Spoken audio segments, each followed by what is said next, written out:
تلاشی مہم کے دوران پولیس نے چند افراد کو گرفتار کیا تھا۔ وکیل اور سماجی کارکن شہزاد پورنوالا نے کہا کہ انہوں نے انسانی حقوق کمیشن میں شکایت درج کرائی ہے۔ اس کے علاوہ قومی اقلیتی کمیشن سے بھی شکایت کی گئی کہ پولیس نے نفسیاتی طور پر ہراساں کرتے ہوئے مسلمانوں کو ذہنی اذیت پہنچائی ہے۔ جن افراد کو گرفتار کیا گیا وہ تمام پروفیشنلز ہیں، ان میں ضعیف افراد بھی تھے اور 75 سال کی عمر کے لوگ بھی تھے۔ ورکرز، روزمرہ کی روٹی روزی کمانے والے، ہائی اسکول کے طلبہ، گریجویٹس اور امتحانات کی تیاری کرنے والے طلبہ بھی شامل تھے۔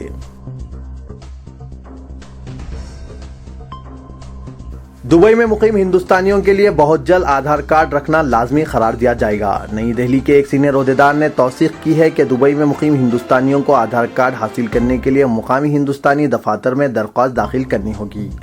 دبئی کے ہندوستانی سفارت خانے کے عہدیدار نے کہا کہ جب آدھار کارڈ رکھنے کو لازمی قرار دیا جائے گا اس وقت ہندوستانی شہریوں کو درخواست داخل کرنے کی اجازت دی جائے گی۔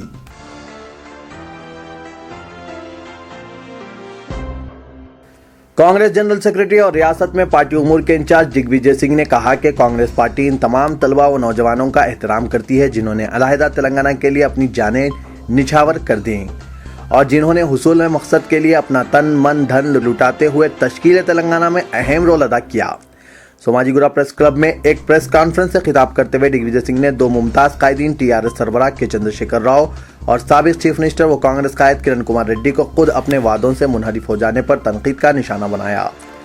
واضح ہو کہ ٹی آر ایس سربراہ نے تشکیل تلنگانہ کے بعد اپنی پارٹی کانگریس میں ضم کر دینے کا وعدہ کیا تھا، تاہم وقت آنے پر وہ اس سے منحرف ہو گئے اور کرن کمار ریڈی نے تلنگانہ مسئلے پر کانگریس ہائی کمان کے فیصلے کا احترام کرنے کا اعلان کیا تھا، لیکن انہوں نے تشکیل تلنگانہ کے اعلان ہوتے ہی سختی کے ساتھ اس کی مخالفت شروع کر دی۔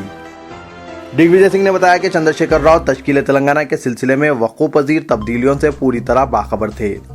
انہوں نے تقسیم کے بعد اپنی پارٹی کانگریس میں ضم کر دینے کا اعلان کیا تھا، تاہم بعد ازاں انہوں نے اپنا موقف تبدیل کر دیا۔ KCR نے واضح الفاظ میں کہہ دیا ہے کہ ہم اپنی پارٹی کانگریس میں ضم نہیں کریں گے۔ دگ وجے سنگھ نے کہا کہ ان کا یہ کہنا پوری طرح غلط ہے کہ تقسیم کا عمل ان کی علم و اطلاع کے بغیر پورا کیا گیا۔ کرن کمار ریڈی کے بارے میں دگ وجے سنگھ نے کہا کہ کرن کمار نے بار بار یہ کہا تھا کہ وہ تقسیم کے مسئلے پر صدر کانگریس کے فیصلے کا احترام کریں گے، لیکن انہوں نے ایسا نہیں کیا اور اب اپنی پارٹی تشکیل دے بیٹھے ہیں۔ دونوں صورتوں میں کانگریس کو شدید نقصان سے دوچار ہونا پڑا ہے، کیونکہ خود ہمارے بھروسہ مند قائدین نے ہماری پیٹھ میں خنجر گھونپ دیا۔ انہوں نے کہا کہ جو کچھ بھی ہوا ہوگا، کانگریس پارٹی 2014 کے انتخابات میں تنہا مقابلے کے لیے ہر اعتبار سے تیار ہے۔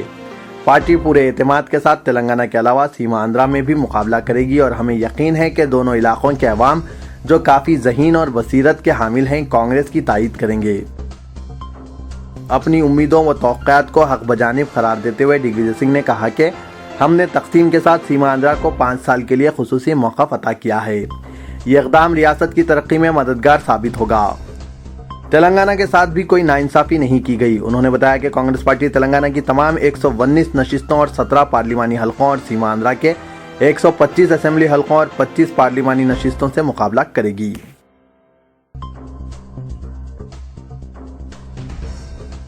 تیلگو فلم سٹار کے کلیان کمار، جو پون کلیان کے نام سے مشہور ہے، اپنی سیاسی جماعت قائم کر دی۔ انہوں نے مجوزہ اسمبلی اور لوک سبھا انتخابات سے عین قبل جماعت قائم کی ہے۔ پون کلیان مرکزی وزیر کے چرنجیوی کے چھوٹے بھائی ہے۔ انہوں نے کل شام بند کمرے کے اجلاس کے بعد اپنی جماعت جنا سینا کے قیام کا اعلان کیا ہے۔ انہوں نے جذبات سے مغلوب انداز میں کہا کہ یہ عام آدمی اور ملک کی سینا ہے۔ جنا سینا اپنے نشان کے طور پر 6 نقطے والا تارا منتخب کیا ہے، جو ایک انقلاب کی علامت بھی ہے۔ پون کلیان معروف تیلگو اداکار ہیں اور انہوں نے اپنی ایک امیج بنائی ہے۔ جب چرنجیوی نے، جو خود بھی میگا اسٹار ہے، پرجا راجیم پارٹی کا 2008 میں آغاز کیا تھا، پون کلیان اس کی یوتھ ونگ یوا راجیم کے سربراہ تھے اور انہوں نے پارٹی کے لیے زبردست مہم چلائی تھی۔ انہوں نے اس وقت کانگریس کو نشانہ بنایا تھا۔ کچھ سال بعد چرنجیوی نے اپنی جماعت کانگریس میں ضم کر دی اور راجیہ سبھا کے لیے منتخب ہوئے۔ یہ اطلاعات رہی کہ چرنجیوی اور ان کے بھائی پون کلیان کے مابین تعلقات اچھے نہیں رہے تھے جب چرنجیوی نے اپنی پارٹی کو کانگریس میں ضم کر دیا تھا۔ پون کلیان نے اپنی سیاسی جماعت جنا سینا کے قیام کے بعد کانگریس کو شدید تنقید کا نشانہ بنایا اور انہوں نے نعرہ دیا کہ وہ ملک کو بچانے کے لیے کانگریس کو اقتدار سے بے دخل کریں گے۔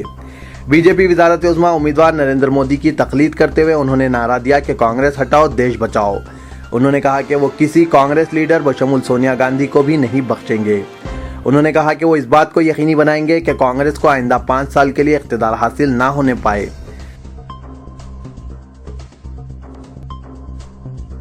قومی تحقیقاتی ایجنسی NIA نے دلسوگ نگر بم دھماکے کیس میں انڈین مجاہدین کے 2 مبینہ کارکنوں محمد احمد صدی بابا عرف یاسین بھٹکل عرف شاہ رخ اور اسد اللہ اختر عرف ہادی عرف تبریز عرف دانیال کے خصوصی NIA عدالت میں فرد جرم پیش کیا۔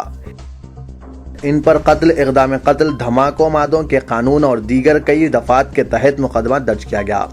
دلسوگ نگر میں 21 فروری کو 2013 کو ہوئے جڑواں بم دھماکوں میں 18 افراد ہلاک اور 131 زخمی ہو گئے تھے۔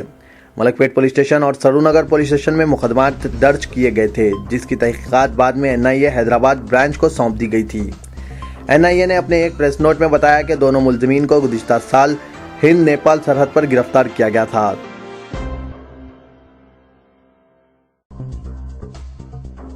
ٹولی چوکی کے مصروف ترین علاقے میں کل رات پیش آئے سڑک حادثے میں 2 نوجوان ہلاک ہو گئے۔ انسپکٹر لنگر ہاؤس رتنم نے یہ بات بتائی، تاہم مہلوکین کی شناخت نہیں ہو سکی ہے۔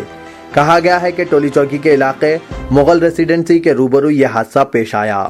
انسپکٹر نے بتایا کہ ایک شخص سڑک عبور کر رہا تھا کہ وہ ایک تیز رفتار بس کی زد میں آ گیا اور برسر موقع ہلاک ہو گیا۔ اس موقع پر ایک دوسرا شخص موٹر سائیکل پر سوار جا رہا تھا کہ وہ اس حادثے کی زد میں آنے سے بچنے کی کوشش میں روڈ ڈیوائیڈر سے ٹکرا گیا اور وہ بھی ہلاک ہو گیا۔ پولیس لنگر ہاؤس نے مقدمہ درج کر لیا ہے اور مزید تحقیقات جاری ہے۔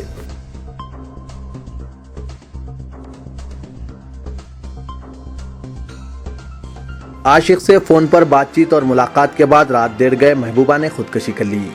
یہ واقعہ ونڈیگل پولیس حدود میں پیش آیا، جہاں 16 سالہ کے رینوکا جو سورارام علاقے کے ساکن کے جگن کی بیٹی تھی، موثوق ذرائع کے مطابق کل رات رینوکا نے اپنے عاشق سے بات کی تھی اور رات 9 بجے اس سے ملاقات بھی کی تھی۔